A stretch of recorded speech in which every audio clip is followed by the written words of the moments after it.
Fashion Studies 1020, Textiles and Their Care. Students will be able to identify fibers which are used to create textiles. Let's start today with this worksheet. You can access this on a technological device through Google Classroom, or you can pick up a paper copy. Follow along with this video and fill in what you can.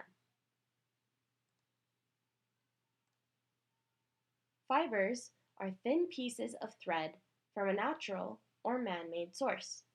Typically, these are first turned into yarns, which are then used to make fabrics. Fabrics are what we call textiles. These make up the clothes that we wear. Textiles can be categorized as animal, plant, mineral, or synthetic fiber based. Looking at this list, can you guess which fibers come from plants?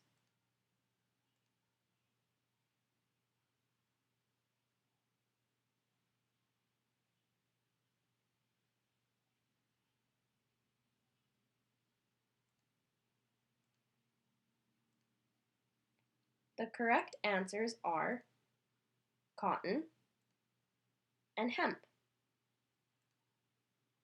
Let's chat more about natural or cellulose fibers.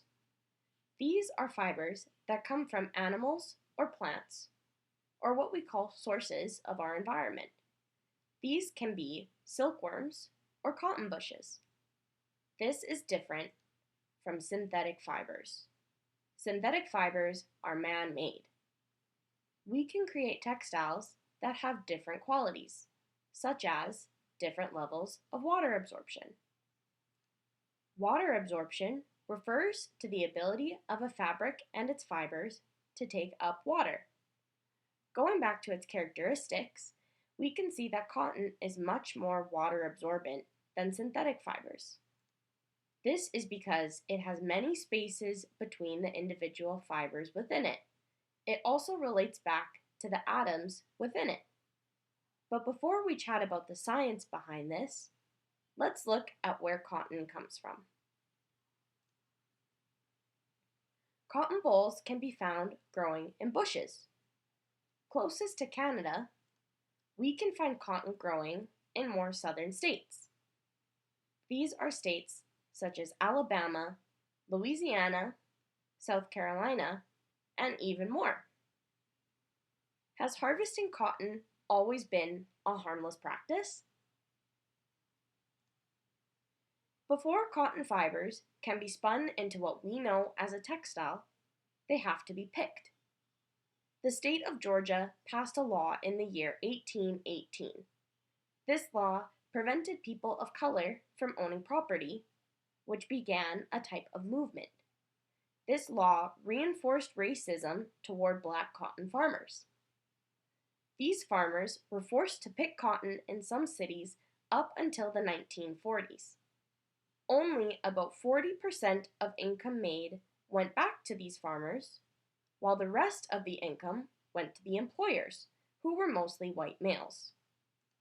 In current society, once these fibers have been spun into a textile, they need to be dyed.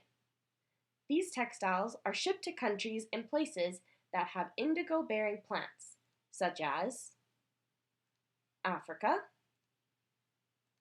India, and Southeast Asia. It is cheaper and more affordable for mass producers in countries like Canada and America to have this process done in developing countries.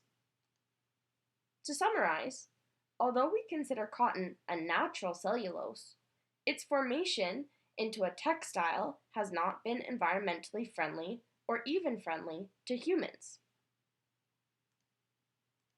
Make sure you filled out your worksheet. Next class, we will talk more about synthetic fibers.